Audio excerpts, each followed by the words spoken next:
Effective meeting participation. So what is that? You're sitting at your desk and all of a sudden here it comes. It's the meeting invite.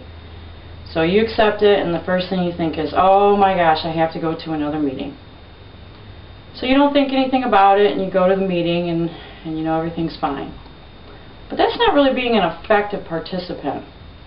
I have one gentleman that I've worked with in the past that we saw get in a room in a meeting, the leader was there, all the other participants were there, and every single time we had to call this particular individual. And he is a very technical person, so we really needed him to be a participant in this meeting. But every time we had to call him, he would show up, he'd be very angry, he would slouch, and he just seemed very irritated when he was asked a question. And oftentimes, halfway through the meeting, he would think, well, I have better things to do, you guys must be done with me, and he would just actually get up and leave. Is that being an effective team participant in a meeting? No, it's really not. So today what I want to talk about is how you can be an effective meeting participant. My name is Julie McGrath. I'm a program manager, and I've spent about the last 10 years in and out of meetings as a leader and as a participant. So I have a lot of experience coordinating meetings, participating in meetings, running meetings, etc. And I'm going to get into a little bit of detail on some simple steps that you can take to become an extremely effective participant in a meeting. So, how exactly do you become an effective participant? Well, there's about 6 areas that I want to cover. One of them is being prepared, another is taking notes, staying alert, asking questions, offering suggestions, and follow-up. So the first thing I want to talk about is being prepared for that meeting. Understanding what the goal of the meeting is. This is extremely important because there can be several goals to the meeting. You can be there to solve a technical issue. You can be there to do a plan or a design. You can be there just to watch a presentation, you know, and ask questions about that. So understand what the goal is, and also understand the topic. When you see the subject line you're not sure, ask some questions about that topic. And also the leader. Make sure you know who that leader is, what their style is, and how they're going to project things onto you so you can be better prepared. And then also offer suggestions. If there's anything you can offer to do to help prepare with the meeting, you're going to become a more effective participant in the meeting itself. So some things you can also do to be better prepared is research. There's all kinds of resources to do this research with. You can go to coworkers, you can go to the World Wide Web, management, there's literature. So utilize all these resources in order to get better prepared for the meeting and understand what the topic is about. And one of your main goals is going to be to establish credibility. When you're in the meeting, you know, you want to be able to establish credibility as you get to the meeting itself. So in preparing for the meeting, there is a way to establish credibility. I had a gentleman that I worked with in the past, and he went into a meeting, the topic of the meeting was how to discuss allocating more IP address space for the servers because we have dedicated IP addresses. And his suggestion in the meeting was to use DHCP, which allows random generation of IP addresses. Well, everyone laughed. He had no knowledge on the topic, but everyone in the meeting knew that we definitely couldn't use DHCP. It wasn't a viable solution.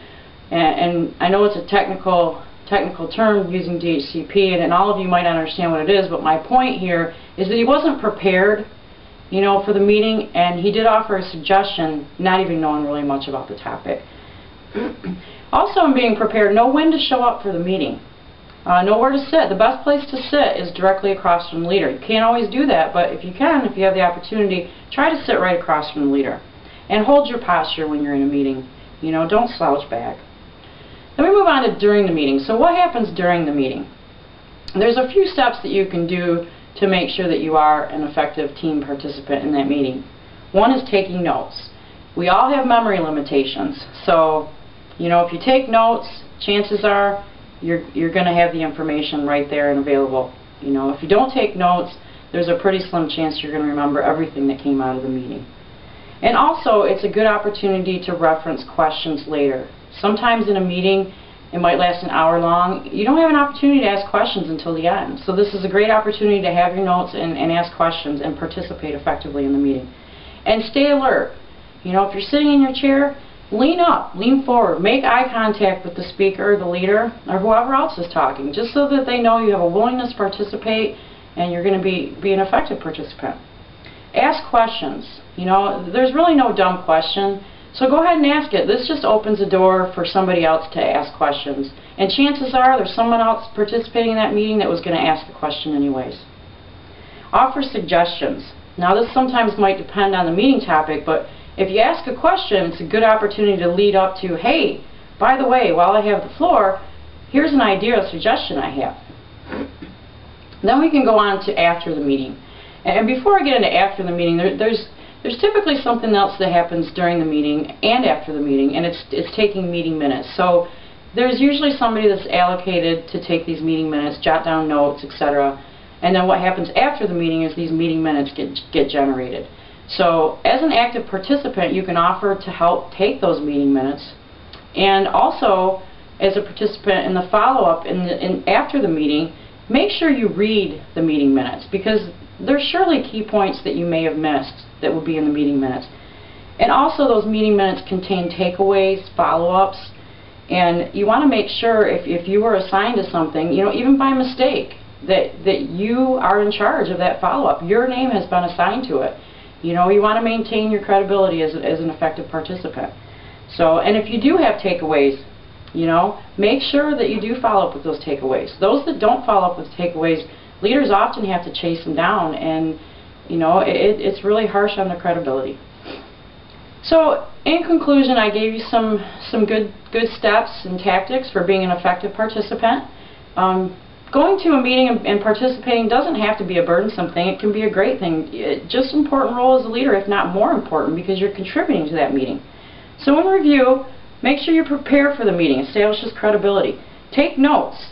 You know, that gives you all kinds of details so you don't have to jog your memory later. Also opens the floor for others to ask questions.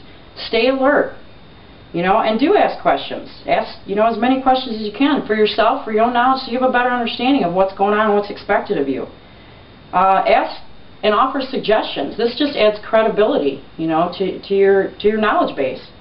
And then follow up. Take a look at the minutes and make sure you do your takeaways. Thank you.